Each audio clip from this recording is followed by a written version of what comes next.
There is no health without mental health. Join Brian Green for Mental Wealth on 103.2 Dublin City FM each Tuesday at 12:30pm. Your mental health awareness station on 103.2 Dublin City FM with Brian Green. 103.2 Dublin City FM. This is Mental Wealth with Brian Green. If you want to get in touch with the programme, the email address is mentalwealth@dublincityfm.ie. As promised on today's programme, I'm talking with Friends of Suicide Loss. And in my company today is Paddy Cummins and Terry Connolly. Hi, Paddy. Hi, Brian. How are you? Hi, Terry. Hello, Brian. And tell us about, well, I'll tell you actually before we get going with the questions. I heard of you first through Dublin City FM, the station we're on here, and I was volunteering at Christmas doing some extra shows, and you had an ad running on Dublin City FM, and it was going all out over Dublin, and people were being told, and it was a very kind of critical time. It was Christmas, and it had a very important and very well delivered message, and that's how I learned about you. Tell us a bit, Terry, about Friends of Suicide Loss. Okay, well, Friends of Suicide Loss began in 2015 when some members of our group came together in Dublin to give each other self-support. And since that, it has evolved and developed into what we are today, which is working in the field of suicide. The work we do is known as postvention. I've never heard that word. So what is postvention? It sounds really important to what you guys do. Mm-hmm. Well, this is a word not commonly used in our everyday language in Ireland. Does it have another word that we use for it here, or is it just not here? I'm afraid no, the word is there and there's no other word for it. It's just that it's not used. And not only is the word not common here, the work itself is not common. The word itself was first coined by a man called Edwin Schneidman in 1972. And he described postvention as appropriate and helpful acts that come after a dire event, such as suicide. He also said as well that the largest public health problem is neither the prevention of suicide nor the intervention in suicide, but instead the reduction of the effects of stress in the survivors whose lives are forever altered. Postvention is a process that has the objective of reducing the effects of this stress and helping suicide loss survivors to cope with the loss they have experienced. So you're unique in that you offer this postvention. It sounds like intervention, it sounds like prevention, but it happens at a different stage. Yes, absolutely. Postvention is about helping the people after a suicide in the aftermath. And that's what it's about. Prevention is before a suicide. Intervention is if a suicide is happening. Postvention goes in at the third stage. So in name, it's new and novel to me here on the radio. I've been in this space for about 7 years. I haven't heard it before. What is it that it does that it's not novel, because it's from 1972? Why is it, so unheard of? Simply because the work isn't done in Ireland. If you go to Australia, go to Canada, go to America, go to the UK, even go to France, which I've often been in, the word postvention is very, very common. Everybody knows what it is. What's happened is, just to explain what it's all about, it has been said in the 1970s that postvention is prevention for the next generation. And for some people, postvention is highly regarded as prevention for the future. So losing a close friend or family member by suicide is often one of the many features which are considered risk factors for suicide. Those left behind who are affected, the suicide loss survivors, we call them, exhibit increased risk for suicide, between 2 and 10 times that from the general public. And in some studies, it has been found that suicide loss survivors were 5 times more likely to think about suicide than their peers who were experiencing grief due to other losses. So also, I want to say that for everyone's suicide, 25 people are directly and closely affected. That is coming from research and from our own experience here in our support group. So if you just imagine for a moment a pebble dropping into a pond, the first ripple affects the family and the friends of the deceased. And the next ripple spreads out and it affects the relations and acquaintances and so on. And that ripple can keep going out, and it can go out beyond the suicide, the deceased entourage, out to the whole community. And it has been estimated that for one suicide death, and this has been research that has recently been done in America, for one suicide death, 130 people in the community are impacted by that. Now, if we go back and look at what I said earlier, that if the people who are affected by suicide or are bereaved by suicide are 2 to 10 times more likely to take their own lives, and those who are closely bereaved are 5 times more likely to take their own lives than who suffer from other losses, it is very important that they get postvention help.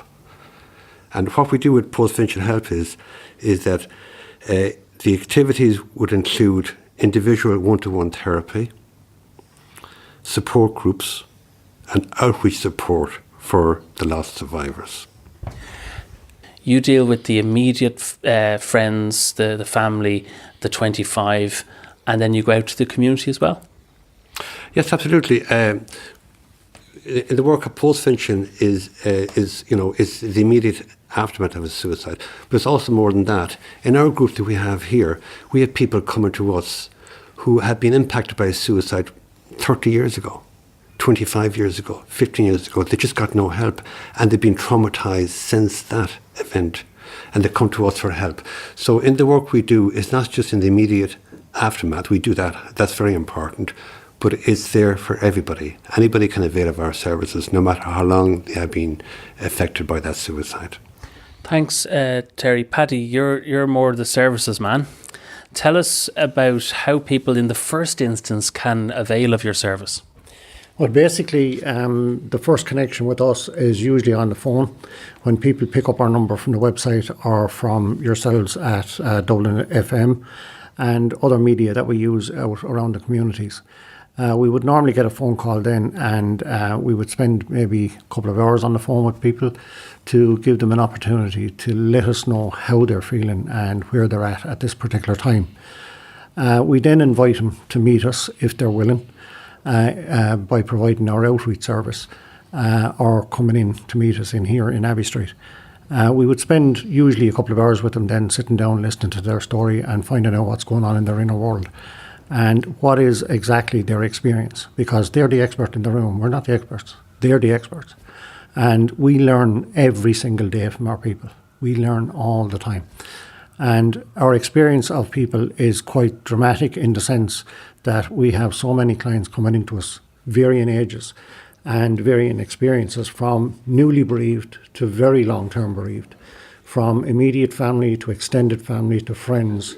And what we do with the people then is we'd recommend maybe one-to-one service. We would recommend maybe recently bereaved service, which we have a 6-week course running. And it's very intensive because we only take a small group at a time. And we would look after those people really, really well, because those people are at risk. They're seriously at risk. And we have a larger support group then, which meets in Abbey Street here the first and third Wednesday of every month. And that's been running for quite a while. And there's a lot of good people in it that have come through the mill and have come out the other side and are very, very good supportive people. You said something there that they are the expert in the room. Yeah. They are expert by their own experience. And it's very interesting because I think that brings me on to the next question. That is that it seems to be okay that they are the experts, because then what they receive from you guys is peer to peer. You are peers. You have been through this yourselves. Yes. And so it's how you're the shoulder for them in that moment. And then perhaps in the future, completely their choice, they could be a peer to somebody else. Yes, absolutely. And I would say not really a peer, but a companion.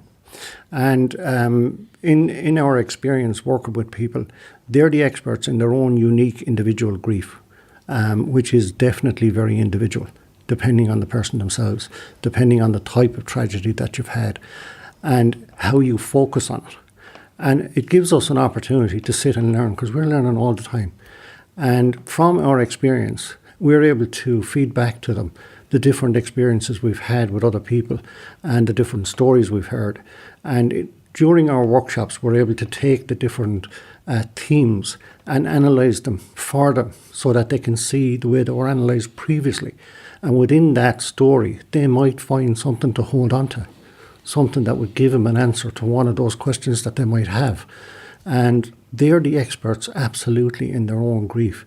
And when we sit with them to listen to their story, we're trying to get an insight into the window of their inner world to see what exactly are they experiencing, and then work with that.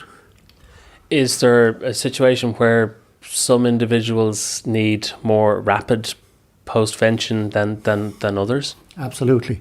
And that was the reason that led to our 6-week intensive course, because we found that when people are recently traumatised, they spend quite a bit of time trying to find the language to tell their story, and to bring them into a larger group sometimes isn't a good idea.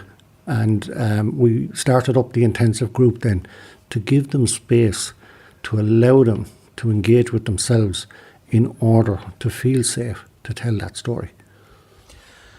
Before interview, we were chatting about this, and there were some numbers you gave me about over the last 16 years, how many people in Ireland had died by suicide.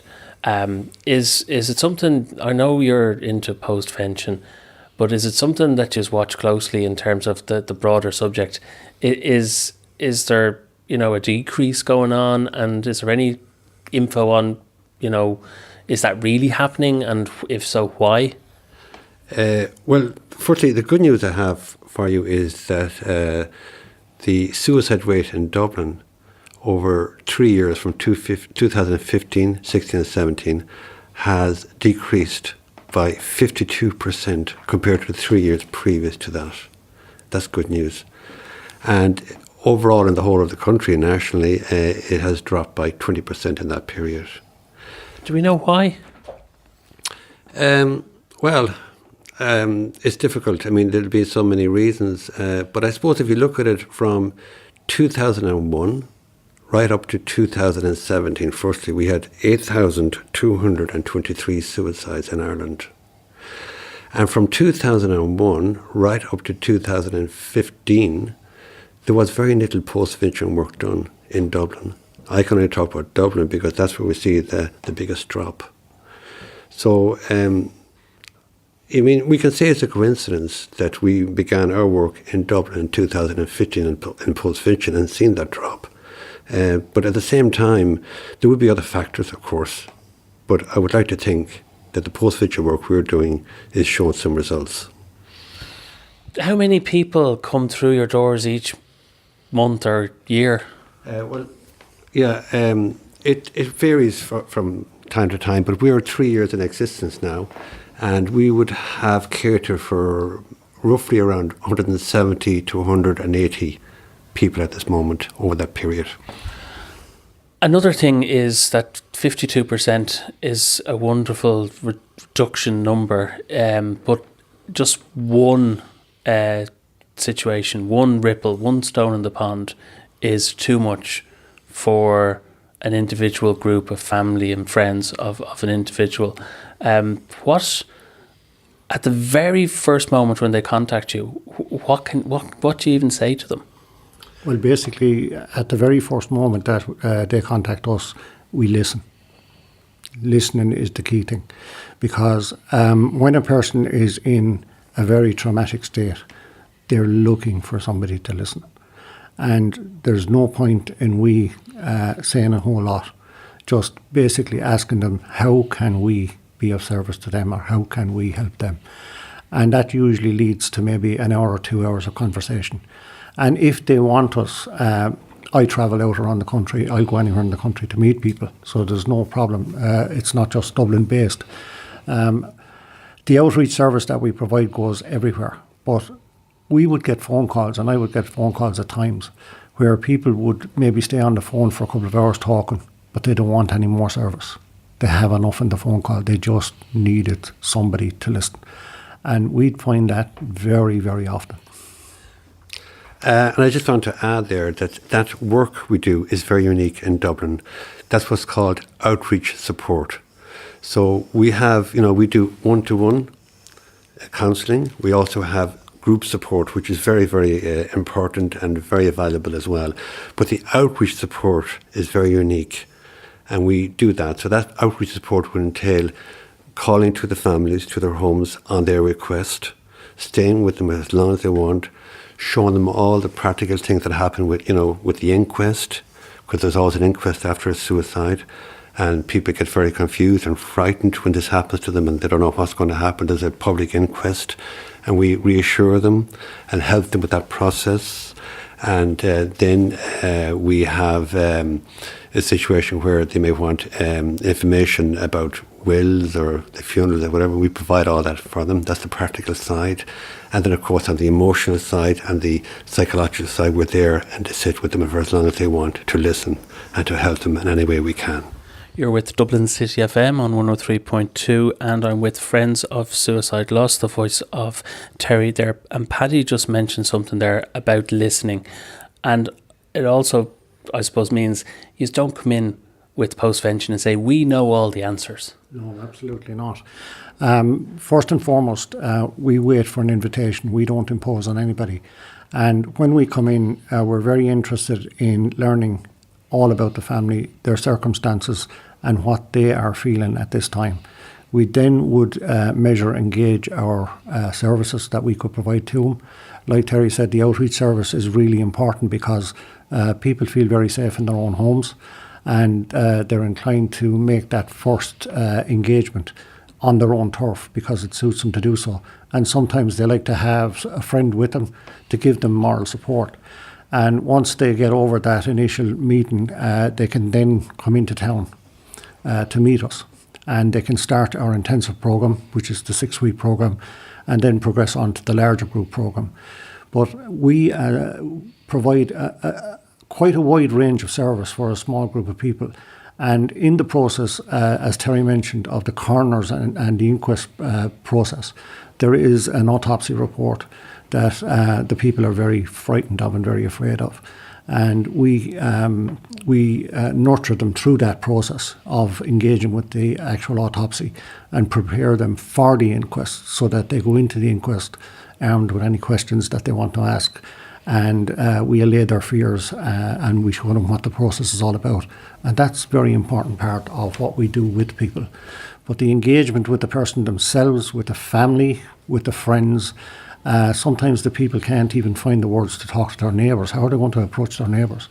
An awful lot of people that experience suicide loss, how are they going to go back to work? The company expects them to go back in a very short period of time. And that can really traumatise people. How am I going to face these people? How am I going to work with these people again? So their body turns up and their mind doesn't. I wonder if you've just answered my next question. I'm going back to Terry, and we've kind of learnt about the word postvention, and we've had kind of the helicopter view of what it is and how you use it. But at its core, is that's what it's about? Reducing shame, reducing taboo about the subject, or is it something else? Like, what's at the core? Like AA has a 12-step program, counselling and one-to-one and group. But what's the kind of the central tool of postvention that unlocks and solves the problem? I know that's a really big question. All right. No pressure. Yeah, okay. No, well, it's very simple. Postvention is a very simple thing, really. What it is about looking after the people left behind after a suicide. And, helping them to cope with the situation. And at the same time, it's reducing the rate of suicides in the community. That's important because, you see, people after a suicide are very prone to suicide themselves, and the postvention work helps them to cope with that.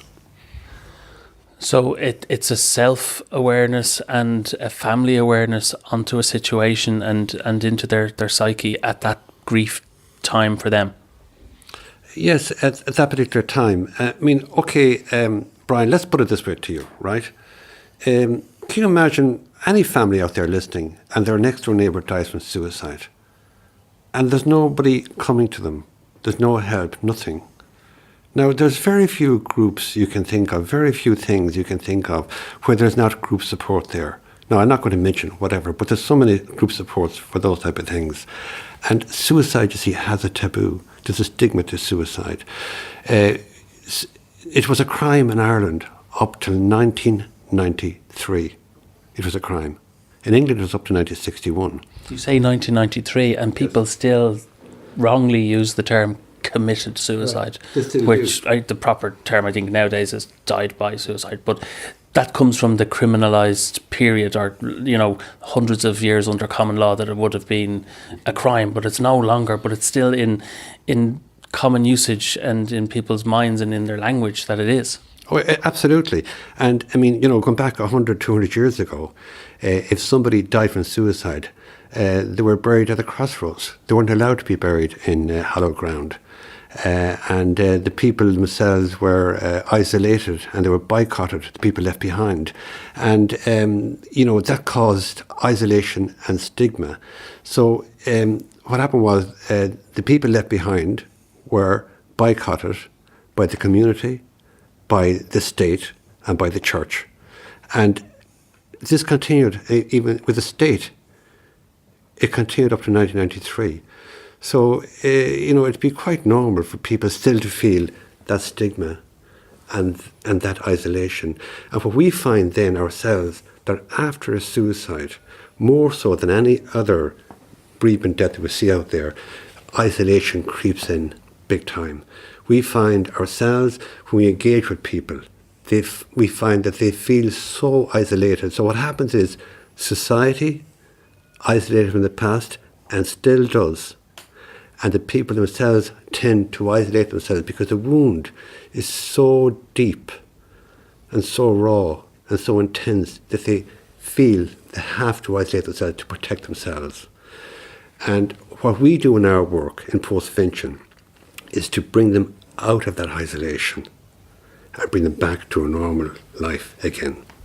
It sounds like a perfect storm, that the lingering taboo and shame that the decriminalisation hasn't removed, and then the shock and the underlying grief and the ripple effects on all this problem, that it's the thing that ought to be focused on is not being focused on, and that is the people who are impacted by it. Tell us, how can we go about normalising this? Basically, the work that we do in the area of postvention is trying to bring a sense of normality to the abnormal. People who are survivors of suicide loss are very much stigmatised in their relative communities by friends, by workers, colleagues, companies, and by themselves. They have a personal stigmatisation, because some of the phone calls that we would get when you'd be listening to people for quite a while, and you'd ask them, would they like us to call on an outreach? And you'd ask for a name, and they say, "Oh God, no, I couldn't tell you that. I couldn't tell you my name." They still have it. That stigma is very, very much present, and can be very raw in the countryside. If you go down the countryside, it's very raw in different counties, and that still exists very much so. But when we bring people in from their isolation, and that's what we really are trying to do, take people out of their isolation and bring them into what we call integration. We have integration in the groups at all different levels. We introduced a walk last year, which was called the Morning Has Broken Walk, to create an integration between different types of bereavement. We had different groups there, and that integration across the groups was fantastic. It really was. We had a celebration at the end of it, and it allowed people to engage at different levels, different types of grief, different levels of grief, and it brought a more normality into the group. And we found that really, really helped and really important. But when we meet people first looking at the different types of stigma that they face. It could take a person a long time to talk because they feel terribly stigmatised. And we have that with the recently bereaved. We spend a lot of time with them, trying to get them to open up, just to talk. Paddy, supposed to close, tell us how people can get in touch with yourselves, and maybe they're not going to put this on the fridge today, but how, should somebody refer somebody on or whisper something in their ear or, tell a friend? How does it work? Well, we already get quite a lot of referrals from other groups around the country. We get referrals from GPs and from the clergy. We also get referrals from the Gardaí and the emergency services. It's very important for people to understand that we have a website, and it's www.fosl.ie. We're also on Facebook, and we're also on Twitter, which are very active accounts if they want to follow those. We also have a landline number, which is 01-492-7576, and that phone is manned round the clock, basically, and we respond immediately to it. We don't have an answer service. We respond immediately to it because we have a number of people answering it. So you'll always get an answer. You'll always get an answer. And I suppose we have been talking about Friends of Suicide Loss and at the subject of suicide. Would it be okay to mention the Samaritans number for people who might need to call them? They're on 116123 if anybody would like to contact them. But let me give your number again as well. It's Dublin 492-7576, and they're here very central in Dublin. Maybe get in touch first before dropping in. And guys, it's been wonderful talking to you. I've been talking with Paddy Cummins and Terry Connolly of Friends of Suicide Loss, and really glad to hear what you're doing here. And it sounds wonderful that this service is there for friends and family of people who die by suicide in Dublin and in Ireland. Thank you very much for your time today. Thank you. Thank you, Brian. For more details on postvention, check out fosl.ie. Time to tell you about one event tomorrow night in St Patrick's Mental Health Services in Dublin 8. It's on at 7:30pm. It's the monthly Aware lecture. Resilience and Recovery in Depression, a Lifespan Approach is the title of the lecture. 7:30, St Patrick's Mental Health Services, Stephen's Lane in Dublin 8. And that's about it for this week for myself, Brian Green. On research this week, Margaret McHugh, and production from Pia Einecker and Joe McBride. Until next week at the same time, have a great week, stay safe, take care, and goodbye.